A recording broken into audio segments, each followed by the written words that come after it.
Hey, I'm Adrian from Rabona TV, and today's something a little different. Now, I'm not going to start doing a full-on previews and predictions show because Jimmy Conrad has got that all covered for you.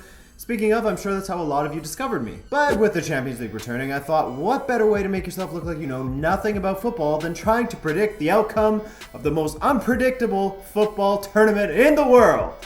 Leicester. So let's just look at the first leg predictions for this week, as a lot can happen between leg 1 and leg 2 with injuries, etc. And then next week I'll do the predictions for all the other matches that are happening because, again, a player could get injured that's playing next week, and so on and so forth week by week. But let's start with Benfica versus Dortmund. So these two teams have played each other before, but at that time it wasn't called the Champions League, it was called the European Cup. Because this was 1963. And yeah, Dortmund smashed Benfica 6-2 on aggregate.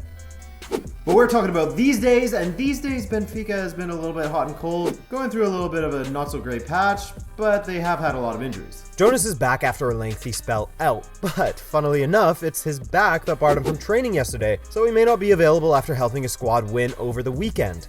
Dortmund has a few injuries themselves, including to Mario Götze, and they actually lost their last league match to Darmstadt and just slipped through the German Cup by beating Hertha on penalties. They've only managed 6 goals in their last 5 matches, which seems uncharacteristic when you have an attack like Dortmund's. But I think they will come to play in Portugal, and with Benfica basically doing the equivalent of tripping and falling over the finish line in the group stage, I think that Dortmund's going to get a 1-1 result on the road and get that crucial away goal. And now one of the marquee matches of the knockout round, Barcelona versus PSG. So these teams know each other pretty well, as Barca has knocked PSG out of the quarterfinals in 2013 and 2015. But PSG has never lost a round of 16 tie, winning all 4 of the ones they have been involved in. Mind you, they've never had to face a team like Barcelona in the round of 16, who has a super informed MSN in their attack right now. Of course, Alex Vidal got that horrible injury on the weekend, so he will be out of this match, as will Javier Mascherano. And PSG, on the other hand, are a little bit low on Thiagos. Mata is suspended, and Silva is injured. Now, since Julian Draxler signed for PSG, the competition for positions has actually pushed Di Maria to start playing a lot better.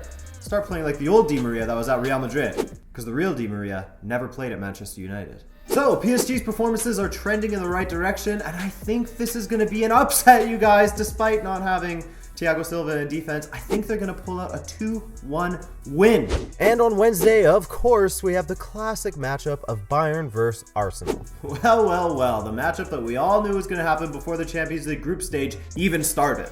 Bayern have knocked Arsenal out of the round of 16 alone in 2005, 2013, and 2014, and have won their last 15 Champions League home matches, which is a Champions League record.